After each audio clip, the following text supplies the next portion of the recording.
Welcome to Biz Bites, brought to you by Com Together, helping businesses like yours build their brand through telling amazing stories to engage and grow audiences on multiple platforms.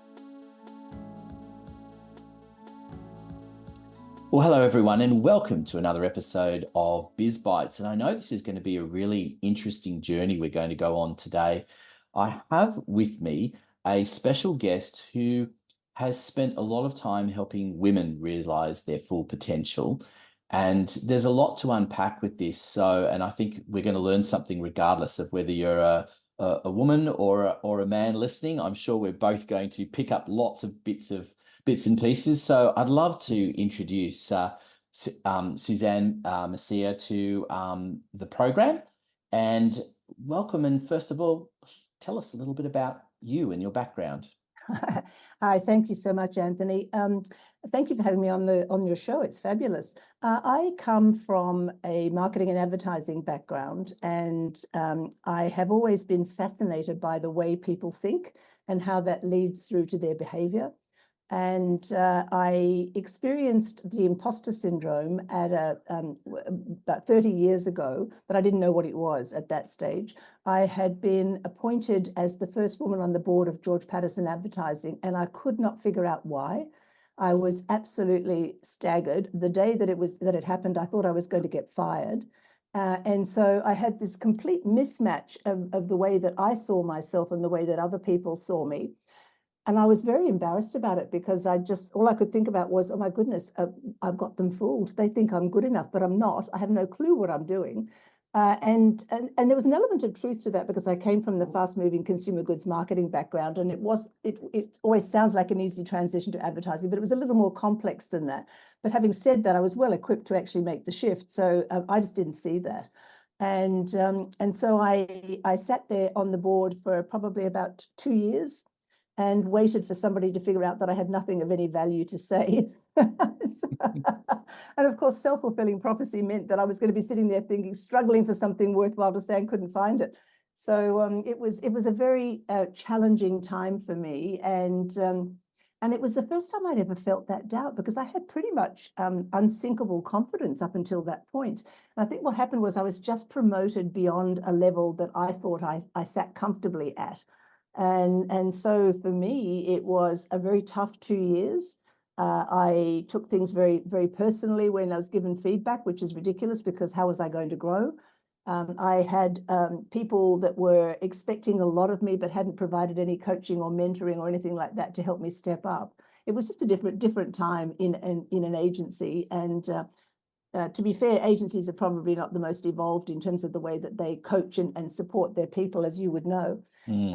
So yeah, I stayed there for about 2 years, and finally I couldn't stand the tension anymore because I really thought that they were going to fire me. So I thought I might leave before they did that, and left and set up my own business. And in hindsight, it was probably one of the silliest things I did, only because I did it for the wrong reasons. I did it to show myself and the world that I was good enough. And had I sorted out my stuff before that, then that might have been a very different story. But I maintain that running your own business is the best personal development program you'll ever do, because you come up against your limitations constantly. And you don't have to be in that environment, but that is almost like a more exacerbated version of it. So for years, and I didn't know what it was that I'd actually experienced, but for years I was trying to run a business, pushing and trying to get it to work, and I just couldn't make it work. And I finally understood what it was. There was something deeply fundamental in the way that I saw myself and the way that I saw other people. They were up here and I was down here, and I just thought I had them fooled. So I then found out about the imposter syndrome, and it's like, oh my God, they're speaking my language. This is what I'm doing. It's amazing how common that is, though, isn't it? I know. It's like it's a term that I think it's been around for some time, but I feel like it's gathered a little bit momentum in the last couple of years. Maybe that's as a result of a lot of people going out on their own during the COVID period and subsequently. I'm not sure, but I've definitely seemed to have heard a lot more reference to that terminology. And it is a very difficult one for anyone. I mean, I think regardless of whether you're in business or not, you can feel in a position at times that you're going, oh, how am I supposed to be here? And if you think about it, I mean, I suppose we have that in life a lot as well, don't we? I mean, it just magically you have children and, you feel like, are you going to be a good enough parent? It sort of Any starts there context as of well, life. doesn't it? Yeah, yeah, it does. Absolutely. Well, any context of life, it depends. Because the thing about it is, and when I found out that was what was going on for me, I did a deep dive into this and tried to understand what were the dynamics, what was going on. And what I realized was that it's different for all of us. We all have different areas of sensitivity. And that's as a result of our conditioning. Our poor parents have done their best, as you say. Parenting isn't easy. And we're going to have picked up things that that influence the way that we see ourselves, well-intentioned things that have been done by our parents, and we wind up getting caught up in them and think that that defines us as we are. Like all the things that we're told not to do, all the things that we're sort of in order to keep us safe. So the reason I'm stumbling over it is I don't have kids, so I'm trying to imagine what it's like. Sorry about that. It's yes, for any other parents out there, I know you know what I mean. It's a difficult one because you are, guiding another life and you're doing your best, but there isn't really an instruction manual for that sort of thing. Absolutely, And absolutely. as there isn't in, if we turn it back into career progression, it's not there either, really, is it? Because particularly these days, I mean, careers are evolving at a rapid rate. How I got my career started is not really relevant today. I can tell these stories to my kids, but actually there are rules in place that wouldn't allow it. I mean, I basically planted myself at a TV station and kept showing. I started off on the premise of work experience, and after 6 or 7 months, the head of the news division pulled me aside and said, you can't keep showing up like this and all the time. And I said, well, I can till you give me a job. And Good two for weeks later, you. he gave me a job. Wow. So, but you literally would not be allowed to do that anymore. No, that's true. Times were different, and so there isn't a manual. Everything is changing. Jobs themselves are changing. The nature of bringing in technology and all sorts of things is changing at such a rapid rate that having a manual and how you survive. And I think Wouldn't do you any good anyway, no, because it keeps changing.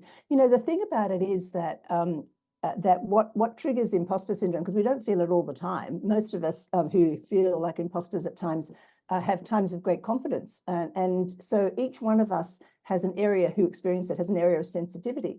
And so it might be authority, it might be perfectionism, it might be comparison, it might be all these sorts of things where we think that we're supposed to be good enough, and if somebody gives us feedback that says we're not good enough, and we take it badly. And so one of the things is about developing or recognizing what's going on, and then developing this internal certainty.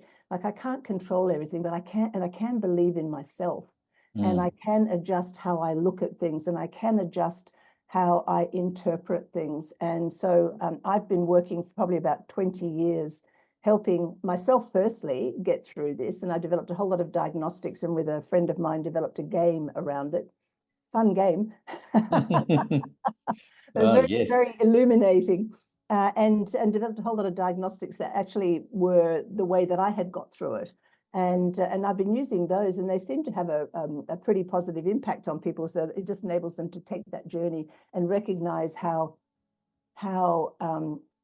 I wouldn't say crazy, because I think we're all doing our best, but look at other people looking at us would say, you're so confident, you're doing a great job. What do you mean you aren't confident? Because we're very good at hiding it. And so I think that it's about us recognizing that nobody has it right.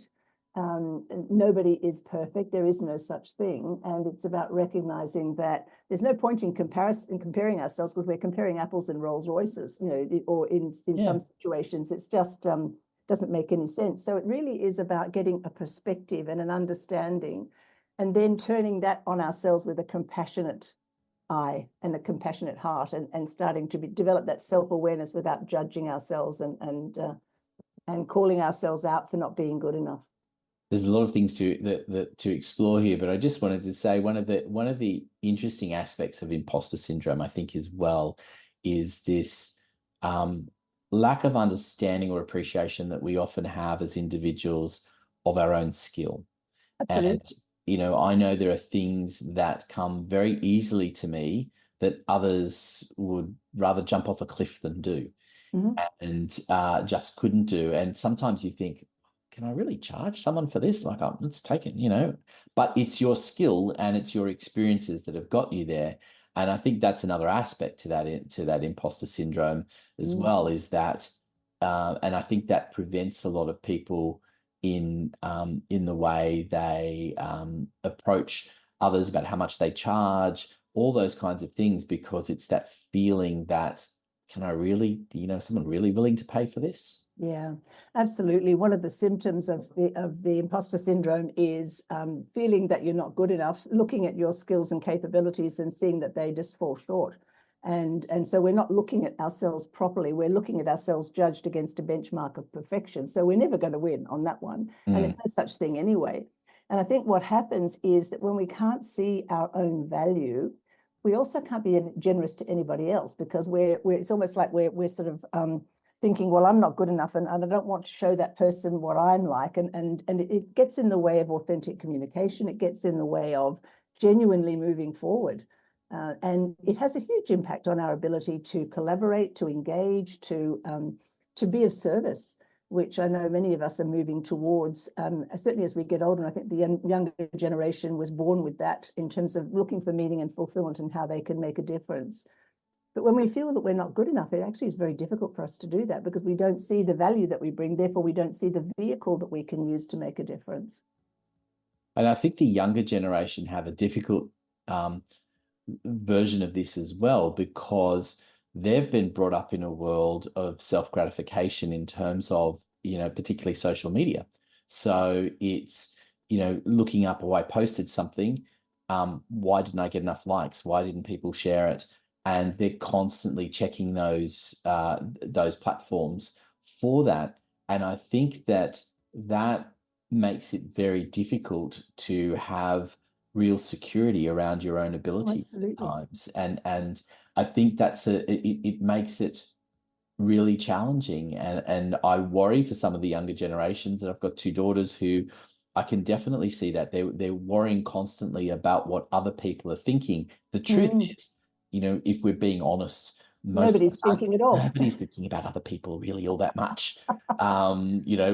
We'd like to think so, that everybody out there Yeah. is caring about us all the time. But the truth is that, yes, we'll get some occasional people wandering, but it's not really about people judging you in that way, yet they're being brought up in a world where that is being assumed. Well, that's simply the environment that they're in that generation is in. We've all been through this. It's an external frame of reference, like looking for people outside of us to validate us. So I'm not good enough unless somebody notices that I am, or somebody sort of tells me how fantastic you got you got your name right on the exam or whatever, which is a very mean thing that we all used to say. But I think that it's really about recognizing that we need to trust ourselves. We need to see what we've got, put what we have in context, not better than anybody else, but as you alluded to earlier, we've each got our area of genius. And so it's about recognizing, this is what I do really well, that's what you do fabulously, and really starting to be generous with each other, and then see how we can work together. And rather than compete, rather than compare, rather than judge us and others by perfection, because it doesn't Mm. exist. Yeah, So I think we're each the product of our own experiences, and that absolutely. makes us completely unique. So Mm. there is no two people that are exactly the same and going to give you exactly the same frame of reference. Might they have the same skill set? Technically, yes. Will the way that they interact with you be different? Absolutely. Yeah, And it's why we choose different tradespeople or different doctors. yeah, absolutely. The skill set can be the same, but their experiences and the way their values translate across can be fundamentally different. And I think it's having the trust that you deserve to be out there. It's really interesting that you and I are talking, because we're kind of we're on the same path, but a little bit different sides of the spectrum, because you're trying to get people over that. And my, part of what I'm doing is in terms of podcasts, is helping more people realize the individual brilliances of people. And so you've got to get them to that point, of course, where they feel validated enough to do that. And then we come out and say, well, really you should be having your own podcast and talking to people about it and relaying that experience and sharing that education and content and things with people, because it is a very important journey for people to go on if they want to get exposure. And they can't be what they can't see. They can't actually change what they're doing if they don't know that there is a pathway forward. Absolutely. Look, I think it's a fascinating journey. I actually think it's the human journey. I don't know. The imposter syndrome has been a label that's been put on it. And I know that it's kind of like a badge of honor at the moment, especially in STEM industries. And that's because it's got a double bind. Like I can do this. And I have to be successful in order to experience the imposter syndrome. Therefore, if I tell people that I've got imposter syndrome, that means vicariously I'm telling them that I'm successful. It's like, it's crazy. But I think that I think for us to be really looking at who we are and how we show up is a great opportunity and a great gift that we can give ourselves. As you say, for them to feel confident enough to change or to share their story. For me, in a business environment, it's for them to feel confident enough to ask for a big opportunity, or to ask to be paid what they're worth, to go after a new client, to put themselves forward on a stage or on a podcast or something like that. So the things that it takes confidence to do. And when we let go of perfection, we realize that there is no one answer. My answer is different to somebody else's. And that's the richness of the way that we all communicate, isn't it? Absolutely. And I think that's, to me, there's also a balance in that I think part of the reason why it's become a bigger thing is this whole idea of tall poppy syndrome as well, because we're all worried about, are we sitting at the top there and someone's just going to cut us down anyway? So we sort of take an early stab at it and say, well, we must be an imposter in the first place. I think that there are those things that happen out there.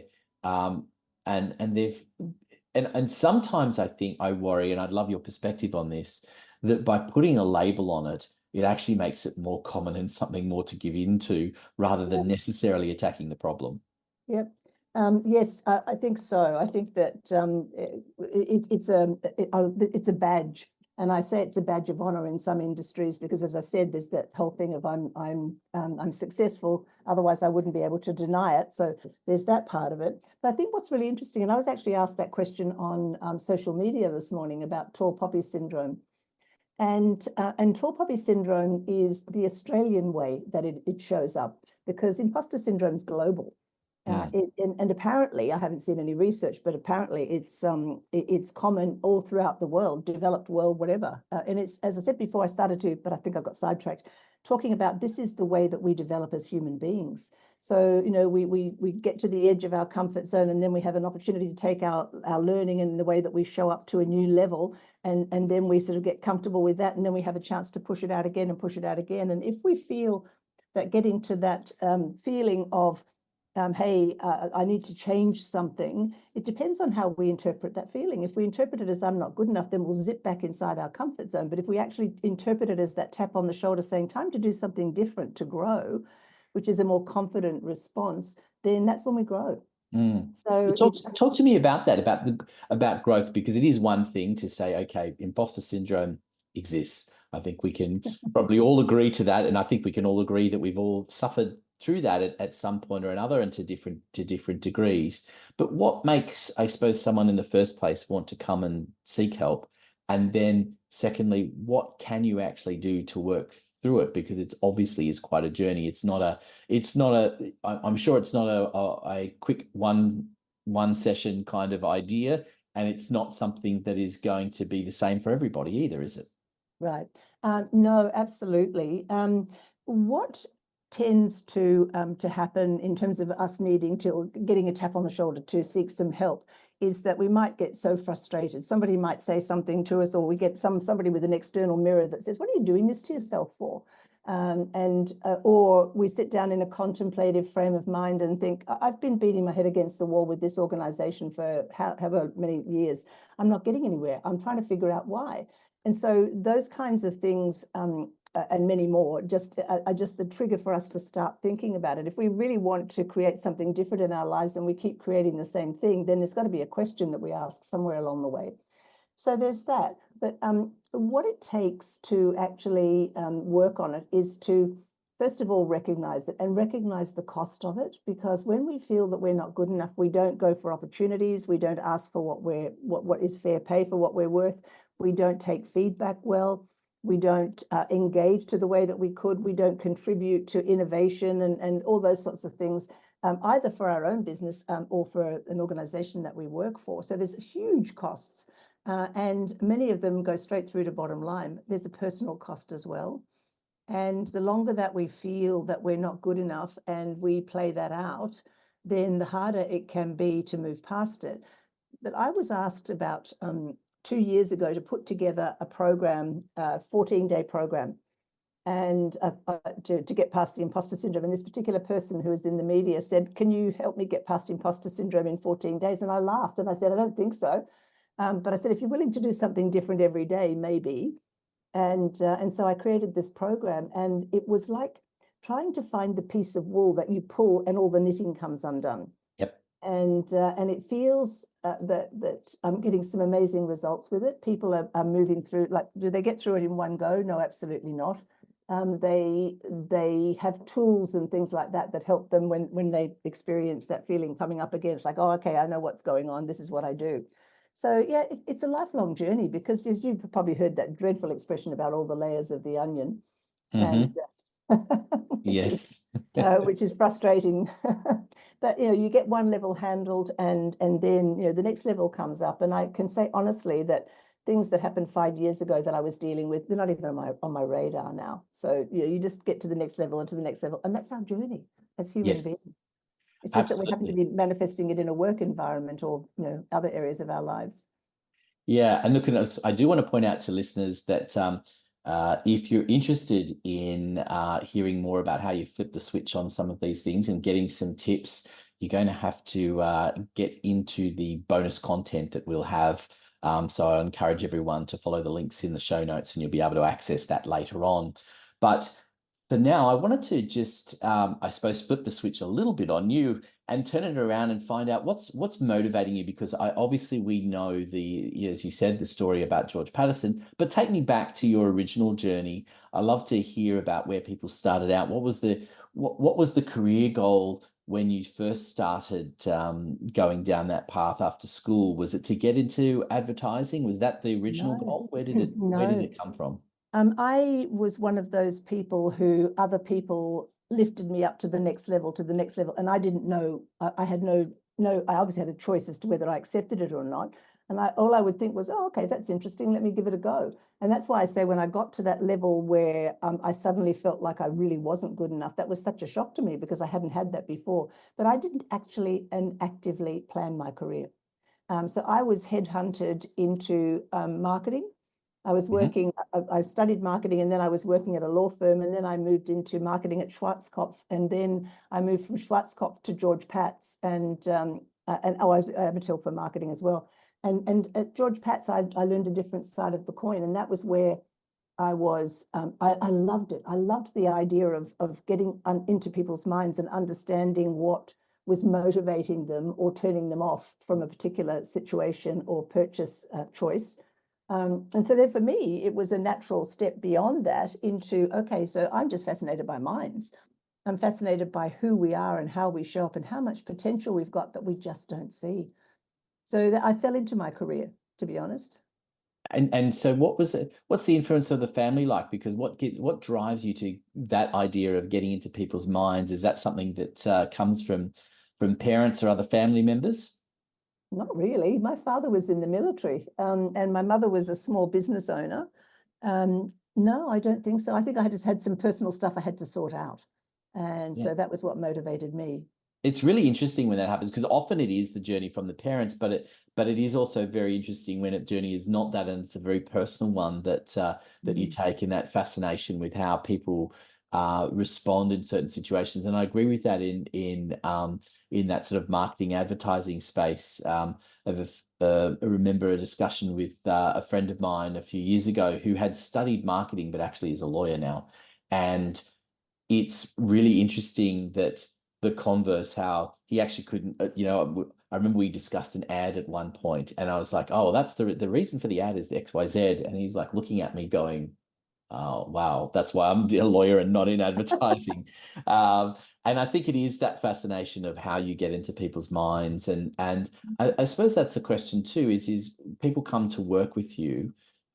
Firstly, why the focus on women?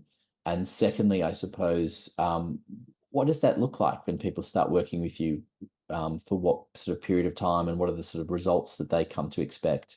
I do work with men as well. I used to speak at a lot of conferences, and the women would be very overt in saying, yeah, that's me, that's me, that's me. And the guys would come to me when there was nobody else around. So I figured that it was easier for me to contact women or to be connected with women. But also, I could relate to their journey more because the way that men and women experience imposter syndrome is different. So the way that men and women experience imposter syndrome is different, and that's a whole other story. But I think that I've totally lost the plot. Sorry. That's all right. I'll just you can answer that question again, and then what basically all I was asking was, what's the with Or why women? why the focus on women? Okay, thank you. I think because that was what I experienced, and women have, I guess it impacts women differently. Men have learned very young, and I'm grossly generalizing, to fake confidence if they don't feel it. And so they can be quite bolshy and they can put themselves forward and they can get all the benefits of that. Whereas most women, and I'm grossly generalizing, will actually, if they feel that they're not good enough, they won't put themselves forward. So for women, there's a much bigger impact on their career.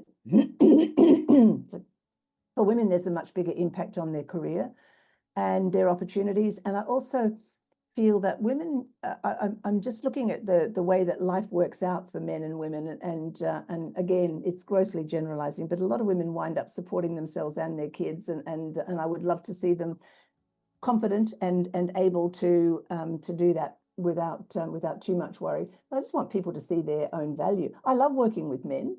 And when they come to me, it's a little more challenging for them and me to get down into the meaty stuff because they're not used to talking about their emotions. I'm very happy to have that conversation. But for women, I think they come and they're ready to own up to it, and probably too much if that's the case, because they tell when they go for performance reviews, they say, well, I did this quite well, but oh gosh, I could do so much better on this one, and I could have done better on that, and they don't understand that they've directionalized somebody's thinking to what they're not doing well rather than what they are doing well. So many different aspects to that, but essentially, I'd love to see women stronger and more confident and able to take their place without being bolshy, without being guys in skirts, like really coming from their own power. Mm. Well, so I suppose the question then that I have for you, which I like to ask all of my guests a version of this, which is really, what is the switch on turning point moment or the heart moment, as some people like to say, that clients have when they start working with you that you wish more people would know they were going to get? They understand that they have the power to change it. They've been telling themselves a story for however long and thinking that they were at the effect of what's going on. And when they understand how we create our mindset and all the influences on that, with no blame, no judgment, just understanding its information, then they realize, oh, I can actually change that. I can see that differently, or I can understand why I thought that. I still get epiphanies. I was the other day saying to somebody, I'm so resilient and I'm so optimistic. And I got this blinding flash of the obvious. If I didn't feel I had to struggle so much, why would I need to be resilient and optimistic? So it's just you're constantly looking at, not constantly, but regularly checking in, or you've got a level of your intuition tuned into what's going on and how you're tracking and what's supporting you and what's holding you back. Fantastic. I love all of this. And I know we could talk for a lot longer about all of this. And I hope everyone listening has got something out of it. For those that want to get a little bit more out of it, you're going to have to sign up for the bonus bit of content, and we're going to release a few tips on how you do flip that switch. But for now, I just wanted to thank you so much, Suzanne, for being a very generous guest on the program and taking us on that journey, and hopefully a few people nodding their heads as they're listening into the podcast going, yes, I've suffered that imposter syndrome, and yes, I need to do something about it. Fantastic. Thank you so much, Anthony. Lovely talking with you. And of course, don't forget to stay tuned for the next episode of Biz Bites. Biz Bites is brought to you by Together for all your marketing needs so you can build your brand, engage audiences on multiple platforms. Go to comtogether.com.au, follow the links to book an appointment for a free consultation.